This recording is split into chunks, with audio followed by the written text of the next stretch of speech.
Un saludo bolivariano, amigos y amigas, usuarios y usuarias de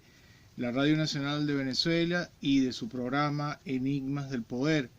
Escuchábamos el tema Amores como el nuestro de Jerry Rivera. Esta es una producción del grupo Visión Sur para el análisis geopolítico, productor nacional independiente número 2189. Les hablamos, como les dije, desde la Radio Nacional de Venezuela, el canal musical, los analistas políticos Gilberto Merchán, quien hoy no está con nosotros, y quien les habla, José Jesús Villa Pelayo, para llevarles un poco del acontecer geopolítico mundial. Y de inmediato pasamos a compartir con ustedes nuestro análisis del día de hoy, que hemos titulado Intento de reconfiguración del mapa geopolítico de Latinoamérica. Así como dice el título pues, de los temas que vamos a tocar hoy, no es un solo tema, hay un intento de reconfiguración del mapa geopolítico y político de Sudamérica y de América Latina. Por eso hemos visto y hablamos en semanas anteriores de los esfuerzos de guerra que se vienen realizando para poder realizar y materializar este intento de reconfiguración del mapa geopolítico de América Latina. Tenemos que recordar el día de hoy que a comienzos del siglo XXI, de mano de la Revolución Bolivariana, comenzaron a producirse cambios importantísimos, cambios culturales, cambios económicos, cambios políticos, cambios sociales, cambios en la arquitectura,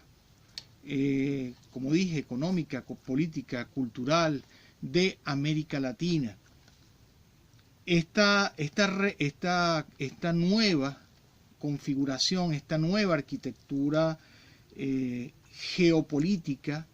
de América Latina iba de mano pues de la Revolución Bolivariana y del triunfo, por supuesto, del comandante Chávez en la presidencia de Venezuela a finales de los años 90. Estos cambios en América Latina comienzan precisamente después del advenimiento de la Revolución Bolivariana y, por supuesto, paralelamente en los Estados Unidos de Norteamérica también se producen cambios muy importantes, como el advenimiento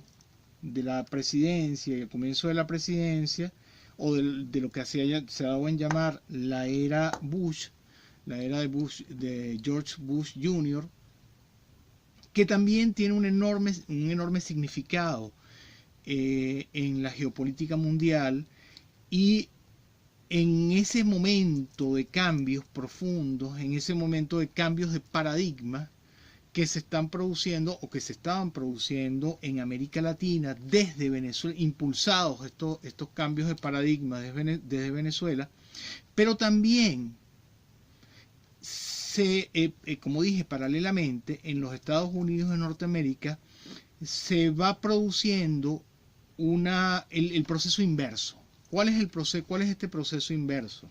Este proceso inverso no es más que una restauración conservadora en los Estados Unidos de Norteamérica. Recordemos que antes del presidente Bush Jr. se había dejado atrás la famosísima era Clinton en los años 90, una presunta era de paz. Estamos hablando del tiempo en el que, según Francis Fukuyama, se había llegado al fin de la historia, que no era más que la postulación de la idea del fin de las ideologías, con esta denominación del fin de la historia, una idea que había sacado Fukuyama del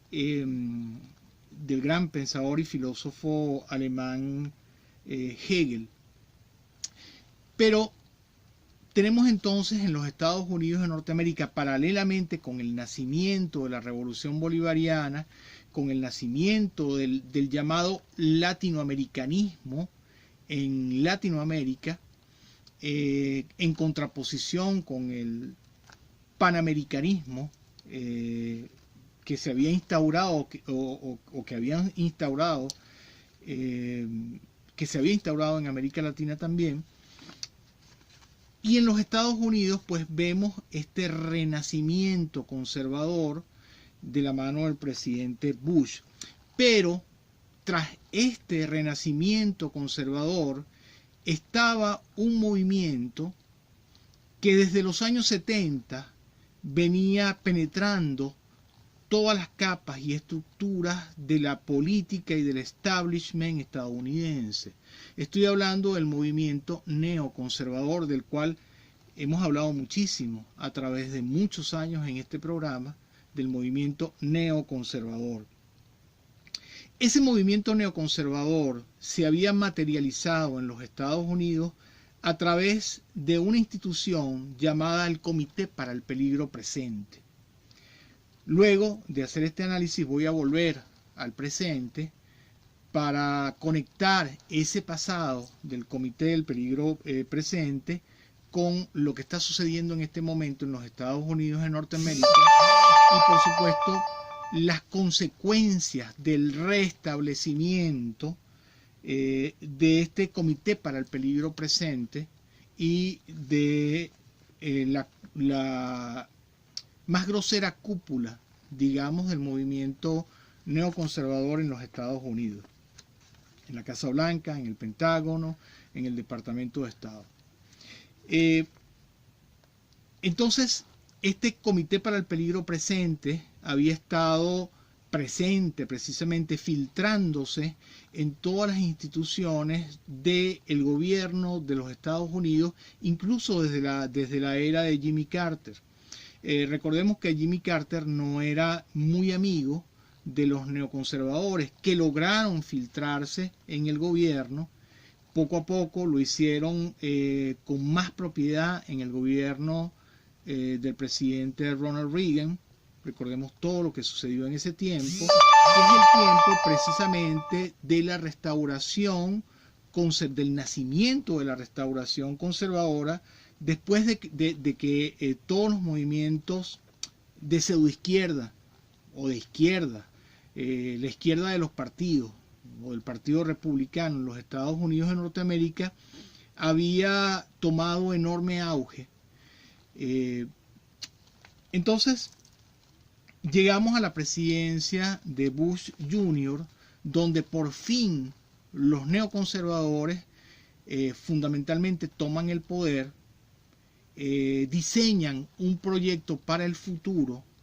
que fue llamado el Proyecto para el Nuevo Siglo Americano. Este proyecto para el Nuevo Siglo Americano no era más que la idea que tenían precisamente los neoconservadores del futuro de los Estados Unidos de Norteamérica y de su papel en el mundo.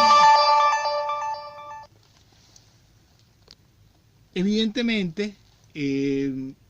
este proyecto para el nuevo siglo americano parecía que tenía los visos de poder establecerse en los Estados Unidos, sobre todo de la mano de lo que el presidente Bush Jr. en ese momento anunció como la guerra global, que no era más que el emblema de la guerra contra el terrorismo. Esa guerra contra el terrorismo que comienza precisamente con el derribamiento de las Torres Gemelas del World Trade Center en el año 2001. Así es que cuando llega a la presidencia Obama, cuando el presidente Obama aparece en escena, suponíamos de alguna forma que el movimiento neoconservador había perdido bastante fuerza, sobre todo después del fracaso de los Estados Unidos en Irak, después de su fracaso en Afganistán, después de su fracaso en llevar a cabo y de materializar lo que se denominó en ese momento, y recordamos muy bien las palabras de la ex primera ministra, de la ex secretaria de Estado Condoleezza Rice, cuando hablaba de los dolores de parto de un nuevo Oriente, de un nuevo Medio Oriente, hablando precisamente del nacimiento de lo que se ha llamado el Gran Medio Oriente, y que iba a tener, por supuesto, este nacimiento, dolores de parto. Ella estaba anunciando en ese momento de comienzos del siglo XXI, estaba anunciando lo que serían la famosa primavera árabe. Esta primavera árabe que tenía como finalidad, como objetivo fundamental, también la reconfiguración del mapa político y geopolítico de lo que los estrategas estadounidenses llamaban el Gran Medio Oriente. Este Gran Medio Oriente iba, por supuesto, desde el Magreb,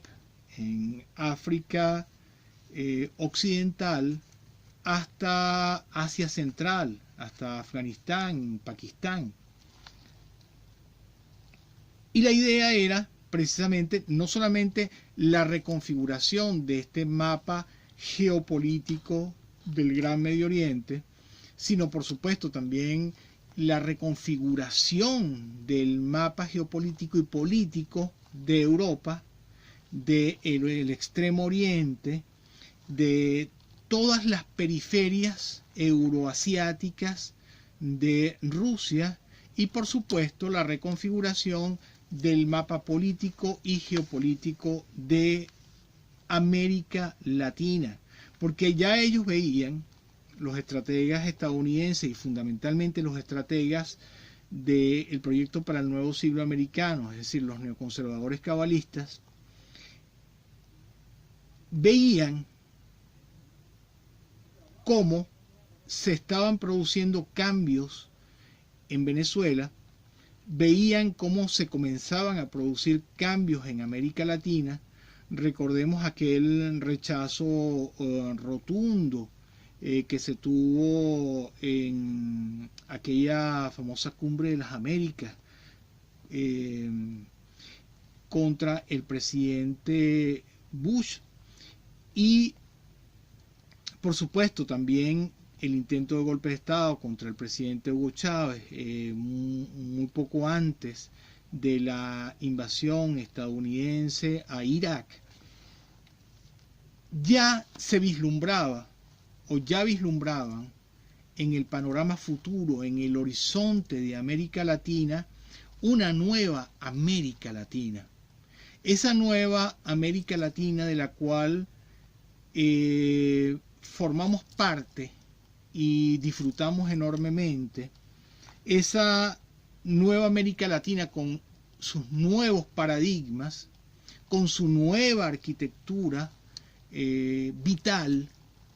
digamos, anímica, espiritual, esa nueva América Latina que comandaba precisamente la revolución bolivariana y el comandante Hugo Chávez. Vamos en este momento a un corte de la estación y regresamos con más de Enigmas del Poder.